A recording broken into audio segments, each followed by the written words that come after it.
Hi, my lovely YouTube family. I hope you're good. I hope you're good. Welcome to the month of love. I hope you're excited and happy as I am. So, my name is Belinda and I make faith-based content here on YouTube. I also share my student lifestyle, things that I go through as a student, and different other lifestyles. And if you're interested in such content, please do stick around. And if you're a returning subscriber, hi, welcome back. Anyway, today I'm going to share about how to build stronger relationships. Yeah, that's like, wow, stronger, healthy relationships. How do you build them?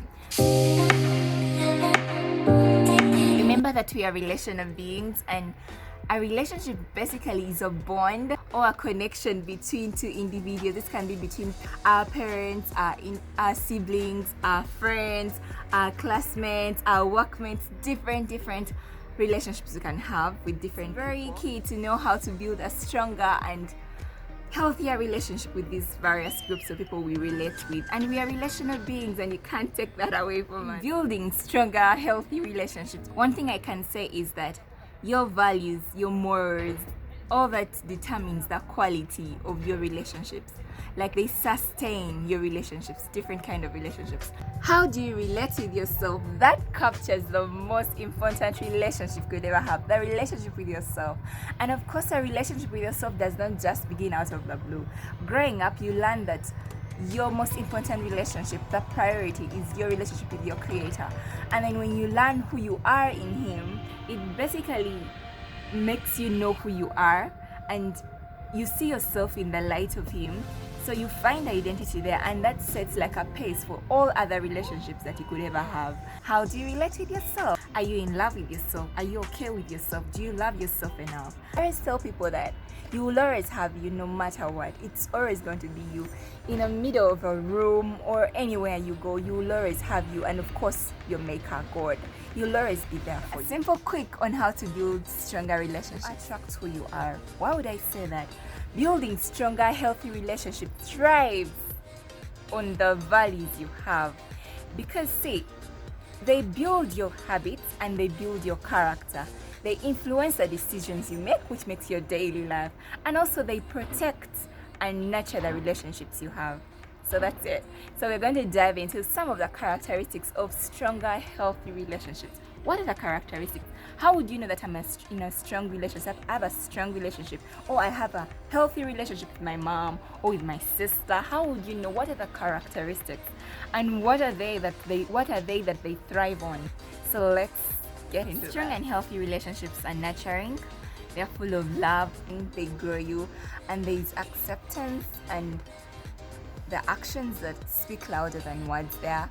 Then not more of the words, it's more of the actions. And yeah, you belong. Is that they're full of respect and perspective. There is respect for one another, there is honor, there is putting one above the other. Strong and healthy relationships are also full of honesty, there is sincerity. And if a person lies to you all the time, just know that is not a healthy relationship. Run for your life. Full acceptance. There's full, complete acceptance in healthy, strong relationships. In that, the person accepts you for who you are. The person doesn't try to change you, but then that doesn't mean that they don't want you to grow into the full potential of yourself, or the full capacity that you could ever be, or the best version you could ever be. No, they love you the way you are. They love you as the way you are. They accept you. But then also on the journey of becoming the best version of your life, they are ready to walk with you. They are ready to be there. Strong and healthy relationships, they're full of team effort. It's not a one way, it's a two-way. You both put in, like, if someone is your friend and they are doing this and this, and then you're not doing anything in return, you're not building them, you're not adding value to them, you're not working together, like, it dies out if it's one-sided. But if you are, it's a team effort. Strong and healthy relationships are team efforts. Like, you have to collaborate, both of you. The point is that they're safe physically and emotionally. You're not physically being hurt, and emotionally you're being built, not actually being diminished every moment. You're literally building your emotional strength, and also physically you're okay. You're not being hurt. Vulnerability in strong and healthy relationships. it makes me think twice of the relationships I have with some people. Maybe because they're not that strongly bonded that I'm not yet vulnerable with them, but it's a characteristic of strong and healthy relationship that you're vulnerable with a person. You can be who you are, you can share. Like, it's not with everyone, by the way, it's with a few. I think the vulnerability part, I am most convinced. It's so hard to be vulnerable, but knowing your weaknesses and all that is like maturity. So vulnerability is key when you're having a strong and healthy relationship. There are shared expectations, there is forgiveness, and there is the power of saying I'm sorry. You people, that word sounds small, but it matters. I realize it matters a lot. You can forgive someone even without them saying they're sorry, but it makes a difference when someone says they acknowledge the hurt and they actually take responsibility and they are sorry. And trust me, it's easier to forgive when someone says they are sorry, but then when someone doesn't say you, it's all on the other person. So strong and healthy relationship also have a mechanism of dealing with conflict. That is for the part of sustainability. For the relationship to last, you have to have a way to find a way to always solve your conflicts, and that is for strong and healthy relationships.